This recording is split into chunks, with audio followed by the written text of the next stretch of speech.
From UFOs to psychic powers and government conspiracies, history is riddled with unexplained events. You can turn back now or learn the stuff they don't want you to know. A production of iHeartRadio.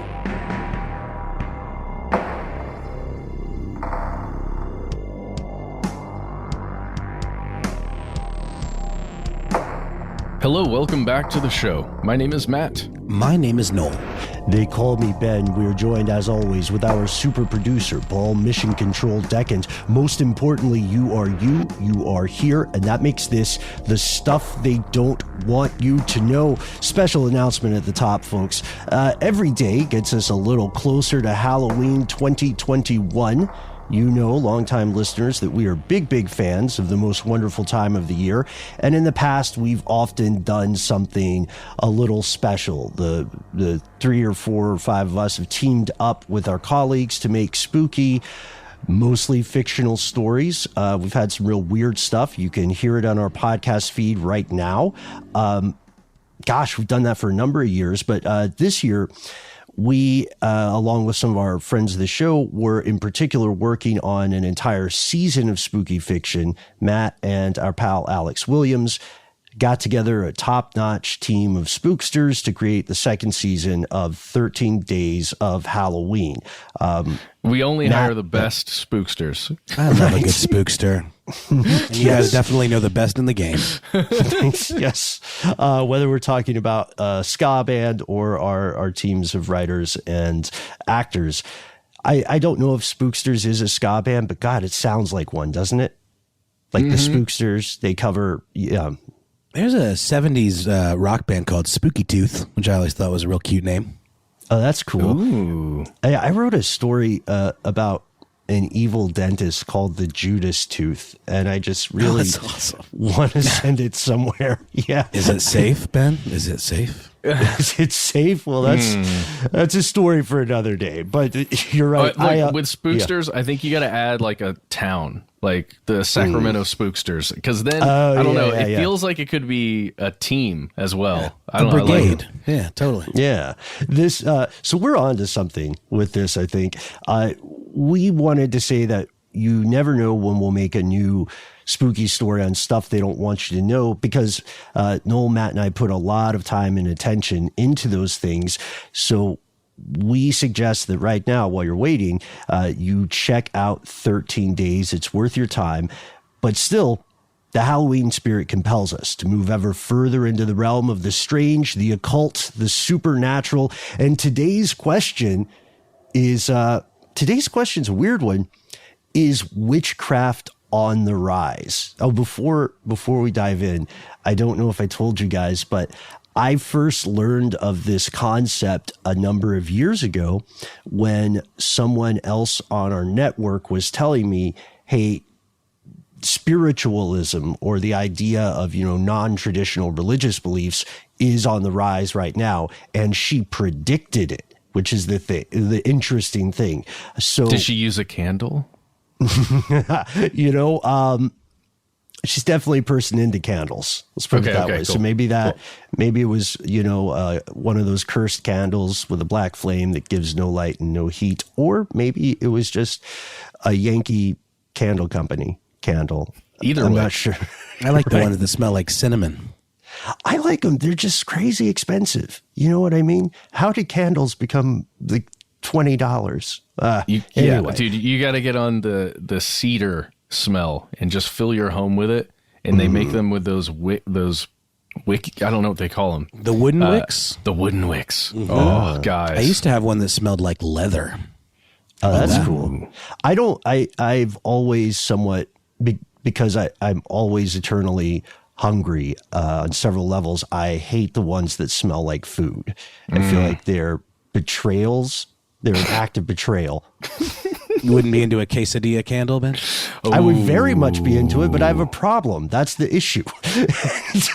But yeah, no, actually, that's a great idea, and I'm glad you brought it up. We should make that so mote it be, as they say. Here are the facts. So we're talking about what is loosely called witchcraft, and maybe we can talk a little bit about the stereotypical images of witches. Like when I hear the term, I immediately think of like a black clad crone with the pointed brimmed hat and flying across the night sky to conduct a black mass, cursing crops. You know, I think of the witch from the excellent horror film, The Witch.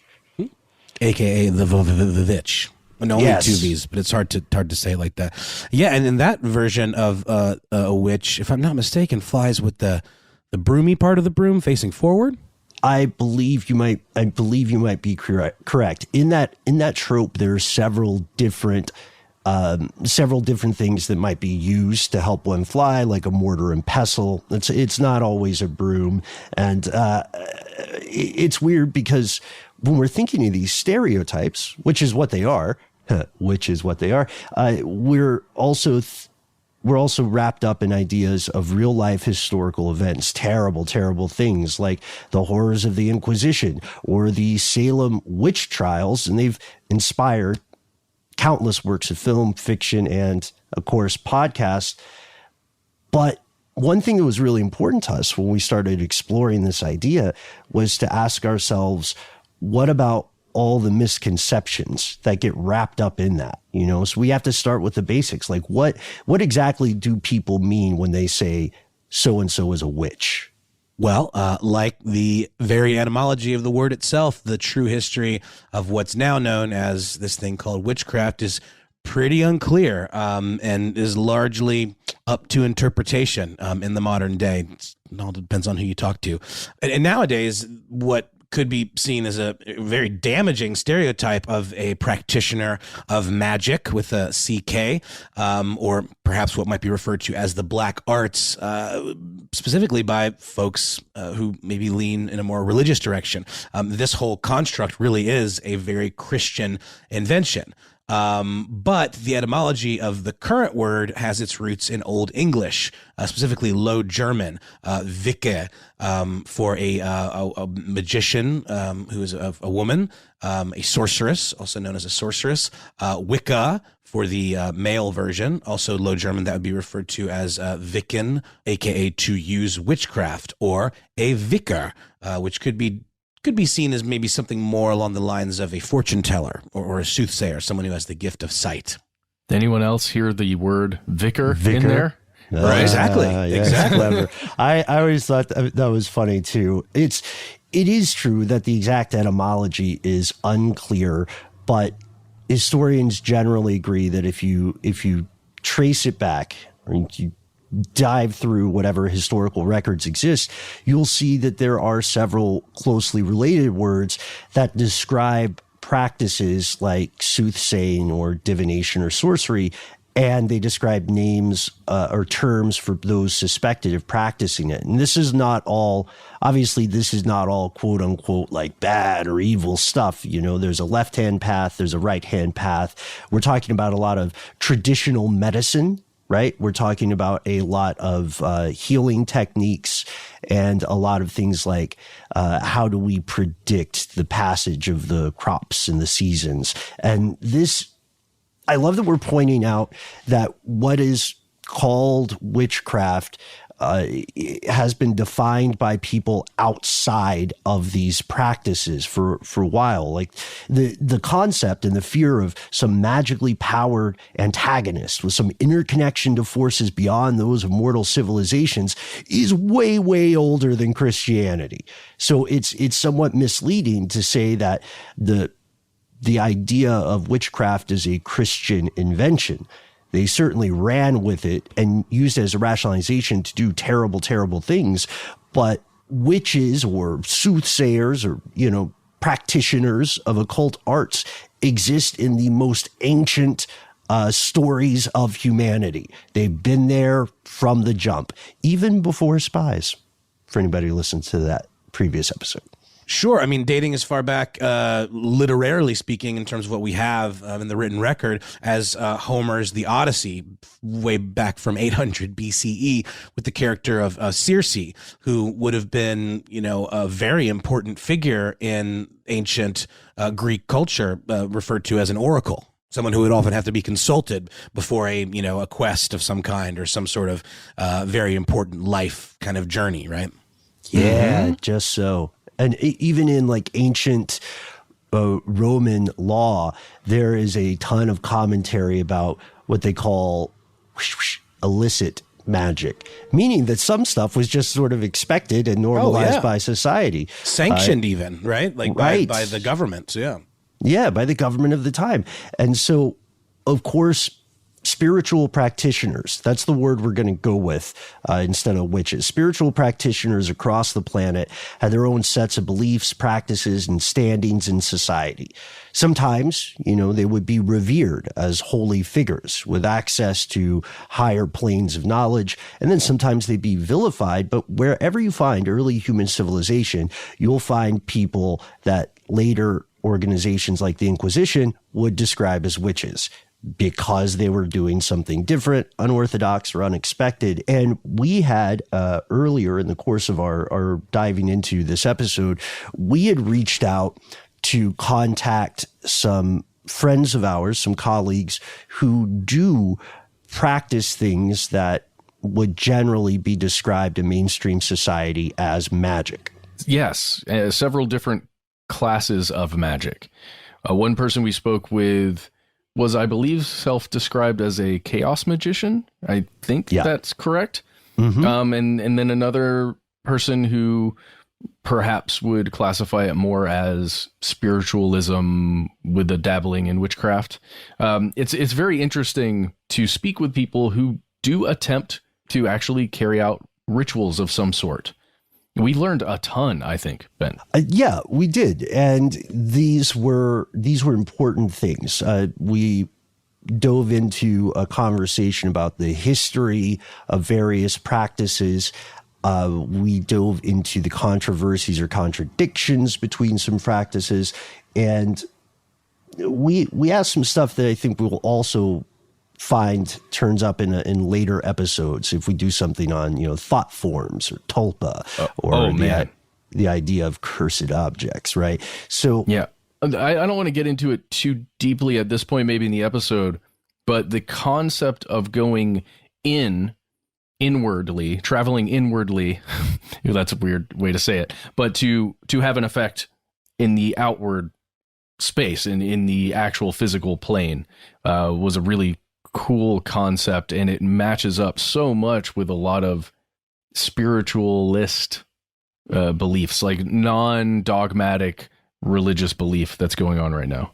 Yeah, and also it made my midnight to hear these folks agree with our pal Damian Patrick Williams' earlier description of magic. He said weaponized psychology, and I think that is a very articulate way to depict that. Yeah.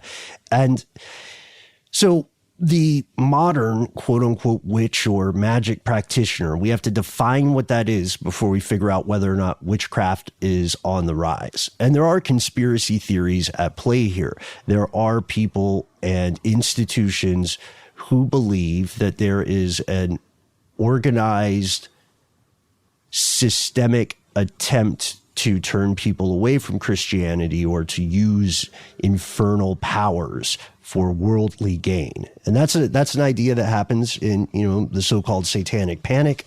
It's an idea that is always kind of around. And a lot of it dates back to the Christian church's attempt to stamp out what it saw as heresy.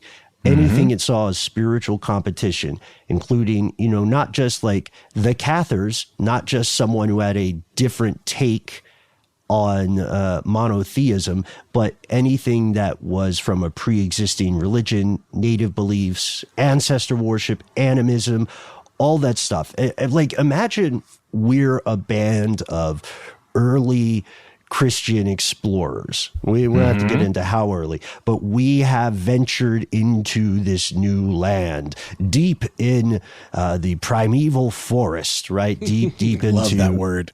Me too, man. Deep into a pre-Christian area of what would be Germany today or something. And when we're there, we stumble upon like a small village, and they are clearly like ritualistically killing a bear or a dog or a goat or something. And our first reaction is going to be, this isn't I don't think this is our thing, guys. I think I think they're doing something different. And then it's only a matter of time before someone else in our crew goes, I agree and I think it's bad. And then usually the person leading the group or is the person that controls the religious dogma on your side. Mm-hmm. Yeah, we have a priest who says, and it's bad. Well, and interestingly, I mean, this would be what would be more considered to be a pagan ritual, which, many of the Christian holidays that we celebrate have roots in paganism. Which really can just be a stand-in for anything that is not the main thing that we believe. Right. Well, we pick and choose so much. I say the royal we, I guess, organized religion often picks and chooses from other cultures and then tries to erase the original in many cases. Yeah, shout out Council of Nicaea. Let's hear it for them. You might not. Should we? Might not. No, we shouldn't. You might not agree with it, but they did make an impact on history that continues today.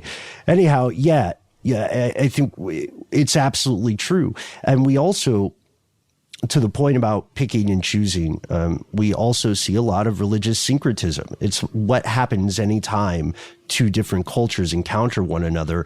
We had a pretty interesting conversation about Santa Claus earlier. This is what we were alluding to. There's one figure from the Western Alps that has a couple of different names. You'll see it called Bufuna or Perkta or Berta. And this was, get this, a spirit associated with winter who is known for punishing violations of social mores and rewarding good actions. She was also portrayed as an older woman. She represented cold and winter. And when folks were diving into, like the history of what would be described as witchcraft, they said this figure, this pre-Christian figure, seems to have a lot in common with stereotypes of witches. And then also Santa Claus, who is an Omega level mutant in the Marvel universe, but also does a lot of things that would be described as witchcraft, right? We're flying. Eyes, yeah. Can, presumably change shape to go from being a quite portly gentleman to, inexplicably sliding down a very narrow brick chimney. Has power over the fae. The elves and the reindeers are kind of like familiars or companion spirits. Speaks every language, as we pointed out. That was the whole conversation. Somehow speaks every language and can exist in every shopping mall across the planet. The ones that are still open. Yes, and especially the ones that are abandoned. I'm telling you, I think our spooky. Yeah, I think our spooky story this year is like an end of the year, Merry Christmas thing. But we also have to remember that even as Christianity became more prevalent, and this is something. You see a lot of writing about this occurring in Western Europe, but it's tale as old as time, right? Or tale as old as Christianity. As Christianity was expanding across the world, Christians were still stumbling across things they couldn't explain, remnants of those who came before, standing stones, mounds in the ground. Where did this come? Why would someone go to the trouble of building this? And they would also a couple of strange looking caves were really big, right? Or like alcoves, things like that. Mm-hmm. Yeah, and then you would have the locals would be familiar with this. It'd be normalized. They might even consider themselves followers of some branch of religion, right? Some branch of Christianity. And this is not to dog on Christians. This is just a thing that happened pretty often. The locals who live there would say, oh yes, we are loyal followers of Christianity, and there's always been so, but you have to watch out for those standing stones. You shouldn't go there when the stars and the moon are in a certain alignment, because of the ghost or the demons. And never disturb the cairn. Is that how you say it? The standing stones? Mm-hmm. Yeah. Never. Yeah. Or even in very, very, very old religious structures like cathedrals and whatnot, they have, these gargoyles that are essentially demonic creatures that one could associate with like being a familiar of a witch or something, but they're also kind of co-opted and meant to protect the structure and those within from those very evil spirits. Yeah, it's a conversation. And if you are if you are traveling with us, our hypothetical band of early Christian wanderers, and you see this stuff that really freaks you out, then you can imagine it doesn't really help when the locals also say, there are a couple of folks in town who can actually work with these creatures and, try to stay on their good side. What are we talking about? We'll tell you after a word from our sponsor.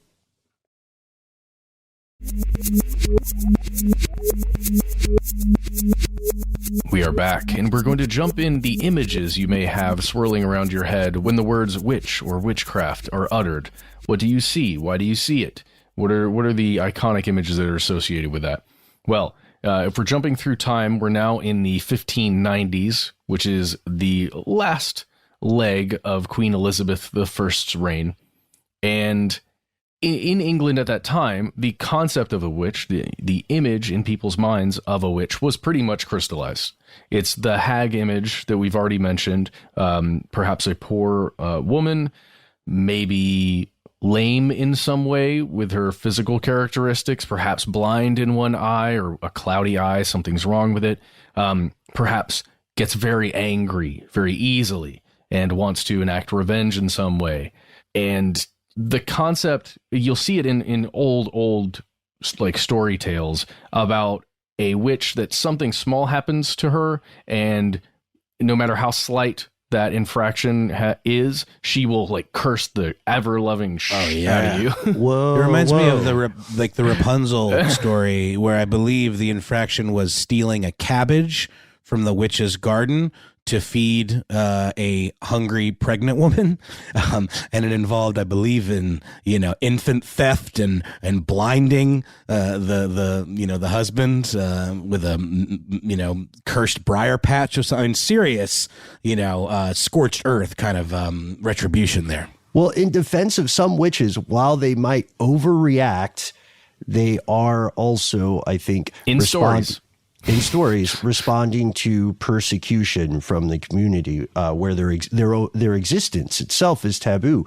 Hansel and Gretel were vandalizing her house. Yes, you're right, and that is so important. A reaction to being mistreated within society. Seriously, that is so important to this whole topic, this whole episode. Yeah, and what we're talking about here too is real. This idea of a scorched earth policy, this idea of very vengeful individuals was important for the powers that be at the time in Western Europe, because they needed a rationale, right? They needed a reason to persecute these people to such an extreme degree. And they also were quarreling with their own misogyny pretty often. Laws of the time that you were just describing, Matt, had been sort of updated to include the opinions of demonologists. And a lot of these demonologists said, you know what, the idea that, and this is their thinking, not ours, the idea that these old women can do magic, spitting in the face of God, they're not powerful enough for that. They're old. They're women. It's the devil. They're working for the devil. And if they have a cat, the cat's in on it. I'm being pretty basic with it, dude. No, you're right. You're right on the money, though. The thinking that was occurring there. Yeah, and unfortunately, that's why people like Professor Diane Purkis estimate some 30,000 to 60,000 people may have died as a result of these witch hunts. So there's a lot of history, a lot of blood. Not to mention that to this day, animal shelters won't adopt out black cats around Halloween because they're so often mistreated because of that stereotype of the black cat being somehow associated with witches and the occult. Yeah, it's a true story. I mean, history is still with us. Faulkner was right when he said the past isn't past. So yeah. Can I do a quick plug just really fast? If you're interested in witch trials, specifically the ones that occurred in Salem, Massachusetts, please check out Unobscured Season 1. It's a podcast. You will love it. It's really good. Okay. Heard of it. Quite good. Mm-hmm. And this also, the events in Salem are also likewise wrapped up in the concept of the quote unquote magic witch or practitioner. And many of the practices that at that time were associated with witchcraft are around today in some form. As a matter of fact, if you look around, you will see that many, many, many people nowadays may self-identify as witches or Wiccans or practitioners of some associated belief system. Of course, it's unfair to lump all of them together in a single group. And there are a lot of people who might not consider themselves a quote unquote witch or a sorcerer of some kind, but they still engage in practices, either recreationally, nostalgically, maybe it's something in their family that you do, or with serious intention. And those practices, while they may not be called magic, definitely descend from earlier practices associated with witchcraft. As a matter of fact, as you're listening today, Conspiracy Realists, some of us may be thinking, oh, that's right. That's like, especially if you're in the South, where the Southern U.S., where folk magic is a very, very old thing that existed in step with organized religion. We might have just unlocked a memory for you. And if so, we'd love to hear it. We're pretty sure you're out there because however defined, however murky the origins, there is one thing for sure. Witchcraft is actually on the rise. Here's where it gets crazy. Yeah, it's true. I mean, however you define witchcraft, it appears that it and other associated practices are in fact rising in the United States. It's something that's a little bit tough to measure, given that there are so many different things wrapped up in this, and that the term itself is so loaded. It's been used as a term of abuse in the past. It's one of these things that's then been sort of taken back, and it's just a very catch-all kind of term. So it does make it a little tough to kind of parse out what all is included under that kind of umbrella. But one way to get a good sense of this, kind of a snapshot, is to go to the most well-defined sources that remain largely the same as they have historically. We've already mentioned Wiccan or pagan practitioners. Yeah, this is fascinating because we're going to see a pattern that's similar to stories of the Illuminati, honestly. What's called the Wiccan faith grew out of the writings of a guy named Gerald Gardner. He was a customs officer, and in 1954, he wrote a book called Witchcraft Today, and it talked about his experience in a coven. And according to other members of the coven, their tenets and values were allegedly passed down all the way down from the Middle Ages. Scholars would later conclude that maybe some of that was based in fact, but Gardner was also probably styling on it a lot, inventing, embellishing. And the reason I say it's similar to the Illuminati is you'll see a lot of secret society groups who claim an ancient lineage. Then there's no real way to prove or disprove it. It's important here to just the conversation we were having the other day with the practitioners, Ben, the concept of Wicca and what that was, and we're going back to the 1950s popularization of that term as that thing that was written about by this guy Gardner, but then also taking it back to the etymology of Wiccan, Wicca, and all those vicar. It's not all the same thing wrapped up together. This thing that's described in Gardner's book is his version, right? Like that's what we're saying. So I guess it was just difficult for me to wrap my head around that concept initially, that this wasn't Wicca. The thing that's described in his book isn't the thing that goes all the way back that would be described as witchcraft. Sure. I mean, what I always associate Wicca with is, communion with nature, kind of returning to that sort of closeness with the earth and the roots of, creation and all of that. And obviously it's more than that, but that's just, as sort of an outsider, that's what I've always associated with in a very positive light. Yeah, these practices are not monolithic and should not be treated as such. What's fascinating and important for us about paganism or the Wiccan practice is that we being outside civilization, have the most information on that.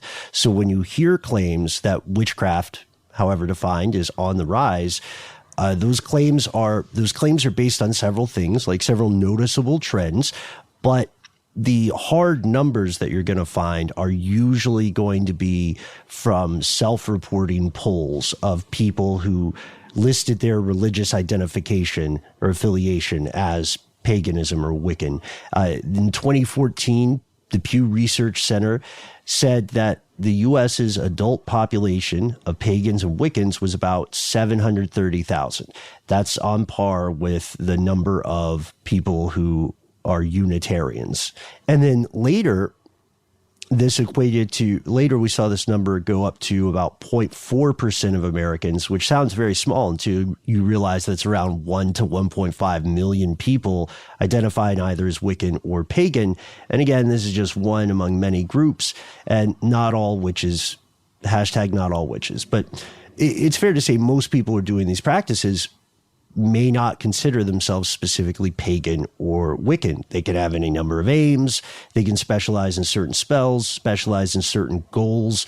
There's a New York Times article I'd like to draw everybody's attention to, came out a couple years back by Jessica Bennett, called "When Did Everybody Become a Witch?"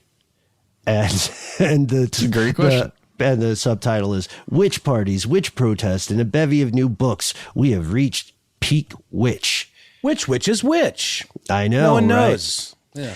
So this is interesting because you will see things like, the author points out, you might see your coworkers using tarot cards, doing readings on their lunch breaks. You might have somebody say, "Hey, join us together. We're going to have a ceremony that's aimed at career success." There are people who are like witch influencers on Instagram. People in the world of podcasting have described themselves as witches. There's performance art. It goes on and on. And let's not forget too, I mean, for many, this is very much a religion, right? It's not just a fashion statement. It really is a set of beliefs and something that is adhered to in a very similar way to the rituals of Catholicism or Christianity or Buddhism. Yeah. It's true, but I think the mass popularization, you can trace it back to one thing. Do you know what that one thing is? Is it Magic the Gathering? No. It's Magic the Gathering. I wish. It's The Craft. You're it's the 1996 movie, Light The as Craft. a feather, stiff as a board. That's yeah. Well, because our whole generation, I don't know, whatever. It was so very popular where I was. It really was. Yeah. No, you're right. You're right. But that couldn't account for the current uptick, though. I mean, just like maybe the what's the word? The mainstreaming of it in like the zeitgeist. Certainly, that would have played a hand in it. I think I think they occur concurrently. I think the craft is a symptom of a larger thing. And when I say symptom, I don't mean to imply that it's something bad. There's another one I want to point out while we're with Pew Research. Later in 2017, they went back and they said, well, let's look at just the idea of New Age beliefs. And they found that 60% of people living in the U.S.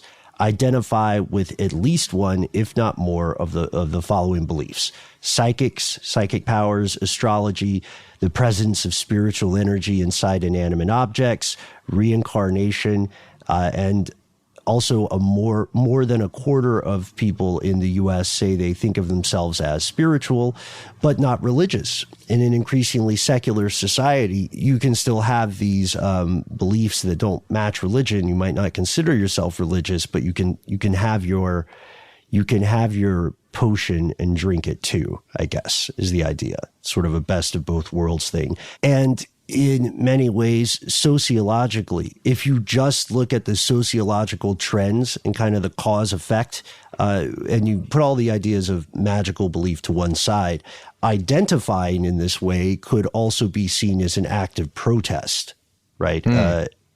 Self-selecting to say, I'm a witch, fight the power, right? Yeah. That's part and parcel of it. Let's actually pause for a word from our own familiars, and then we'll return with maybe a specific example of something like that.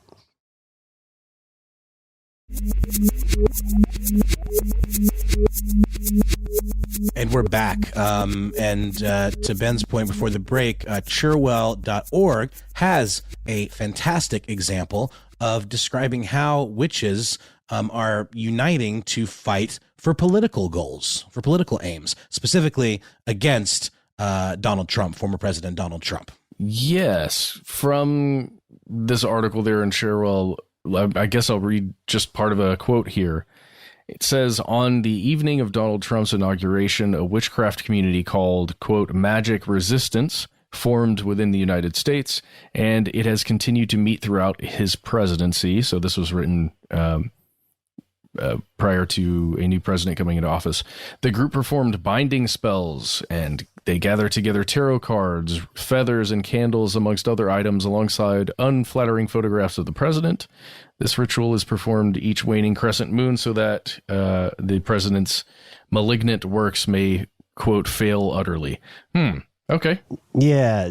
So this reminds me of the attempts by the Vatican exorcist Amorth to remotely exorcise people as in a way that was a political protest. And in this case, it seems to be very much the same. The group performed their final, what do you call it, Matt? Their final binding on January 12th of 2021. And there have been similar protests on all sides of the political spectrum across the globe.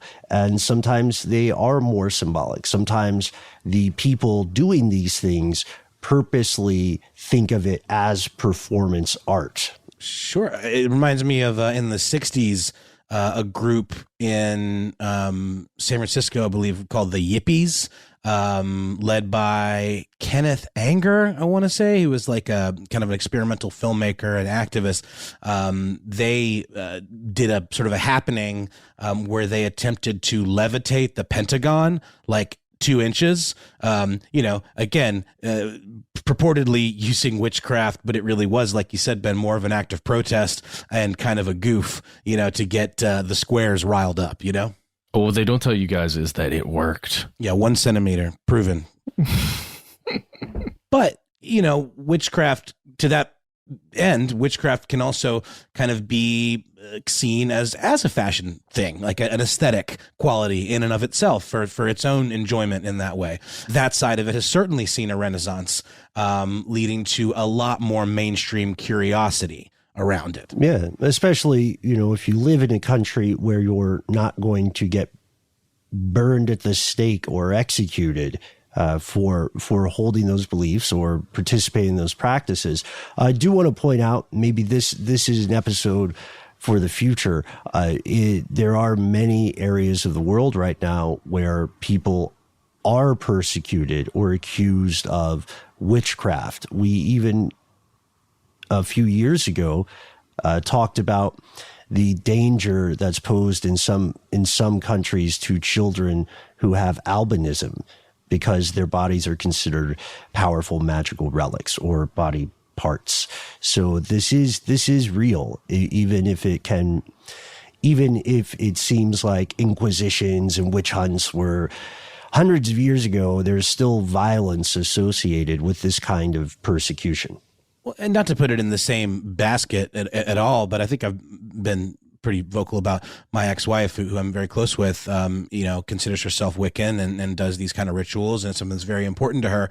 And while our daughter doesn't like necessarily identify like that, she does appreciate that aspect of her mom's life and her beliefs. And she definitely has co-opted some of the more aesthetic qualities of it. Like she likes to wear, dark kind of goth type clothing and, pentagrams and upside down crosses and things like that. But to her, it is more of like an aesthetic thing. But there are some kind of dudes at her middle school that will kind of call her a devil worshiper and kind of bully her about this. So it's definitely still something that hangs around, that stigma.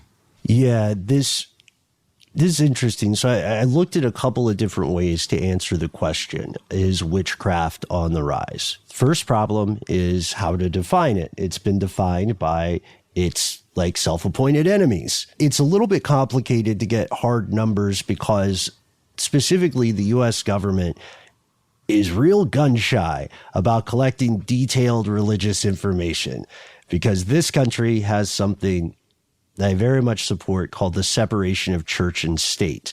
And there are organizations like Pew that have tried to fill in that data gap, and because of that, when they're asking about witches, they're primarily asking about Wicca because it's the easiest to trace, the easiest to define. And Trinity College in Connecticut ran 3 large, very detailed surveys of religion. They showed that there was tremendous growth from 1990 to 2008 from people identifying as Wiccans. This number is still smaller than those numbers we discussed earlier in 2014, 2017. So the thing is actually happening. There is a trend. It is real. It's traceable. It's proven. Yes, and we also know that you probably heard the phrase of the place, Trinity College, and thought, that sounds a little Christian to me. Like, is there a reason why they're interested in Wicca? It was a larger study. Like Ben said, it wasn't just... I don't think the motivation was to call out those who identify as Wiccan. Yeah, it wasn't to improve the methodology of witch hunters, that's for sure.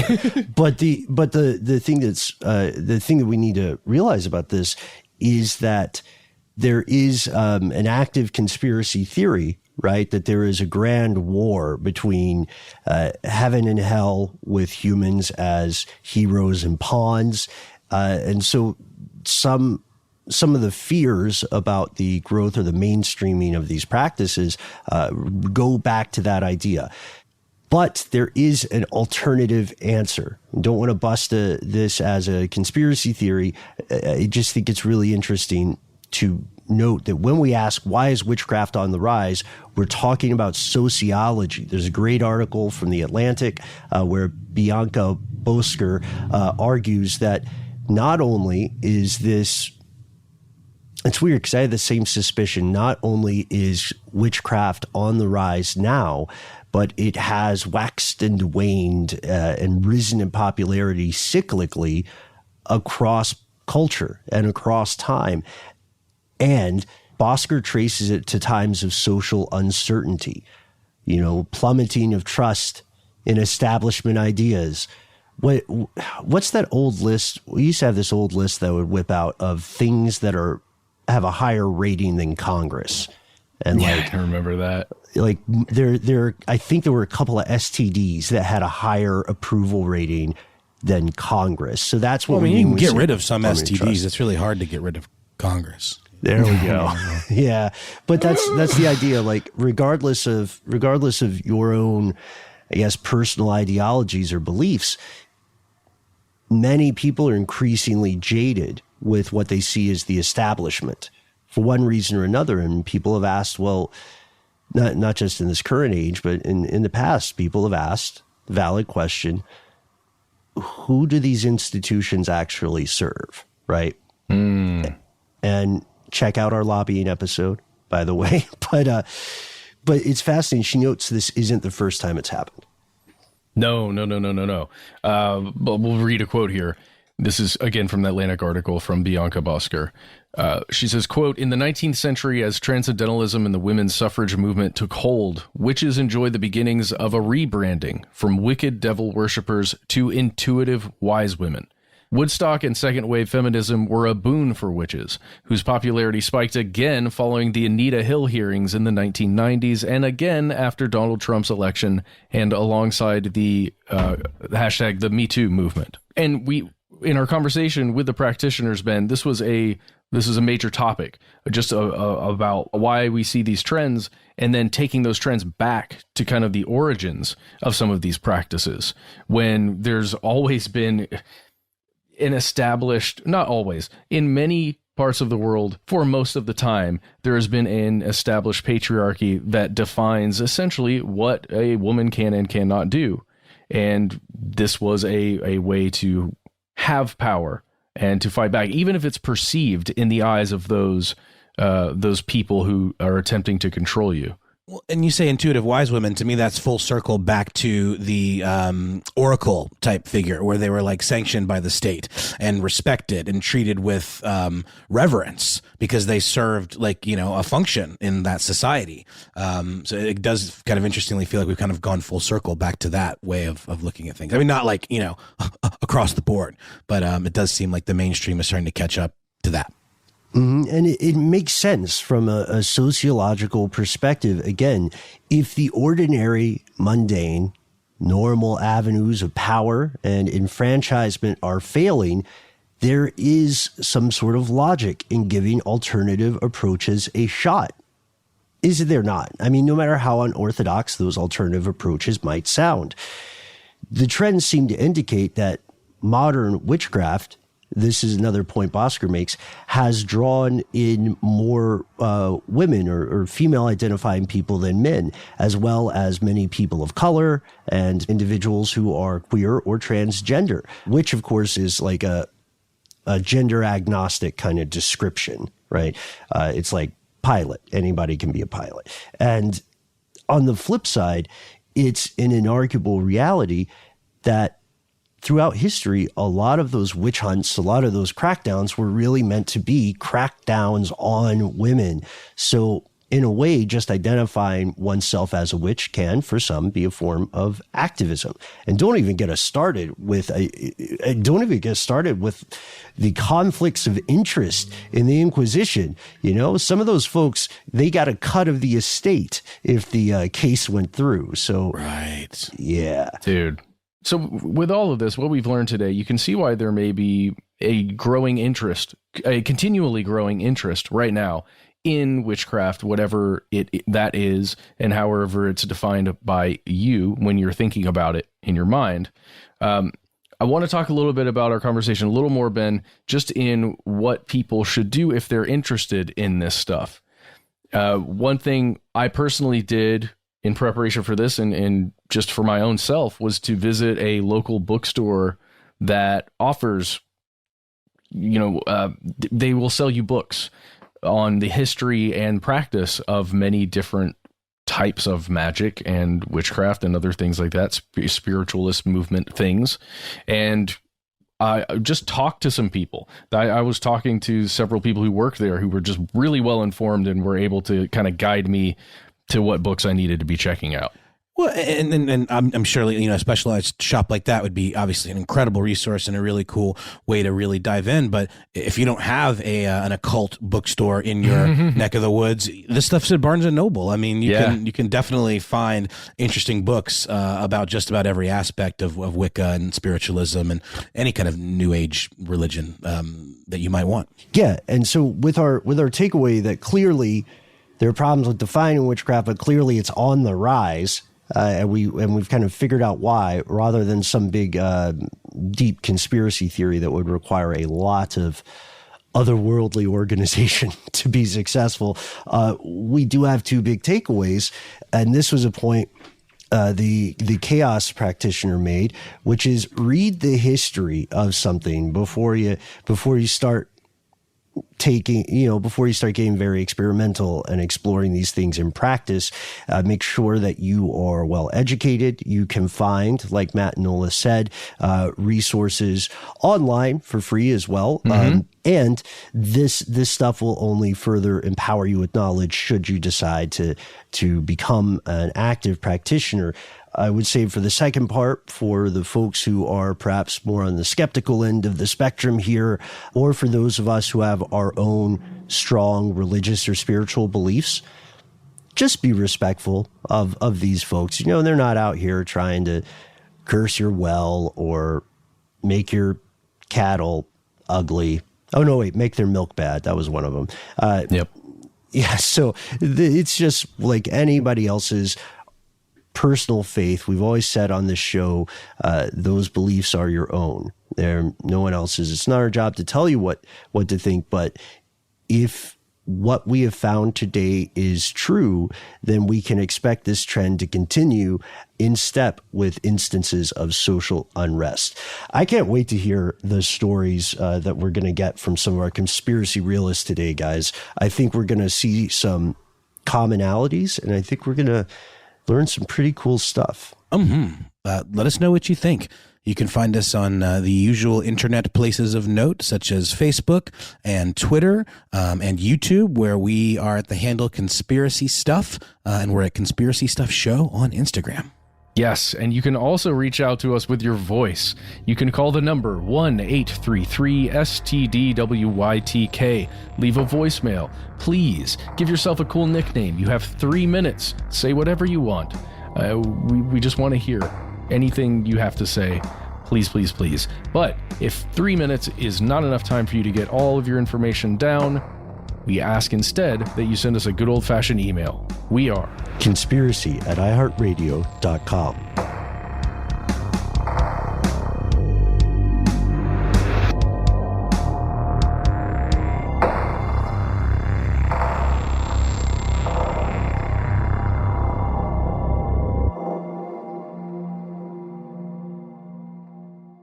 Stuff They Don't Want You to Know is a production of iHeartRadio. For more podcasts from iHeartRadio, visit the iHeartRadio app, Apple Podcasts, or wherever you listen to your favorite shows.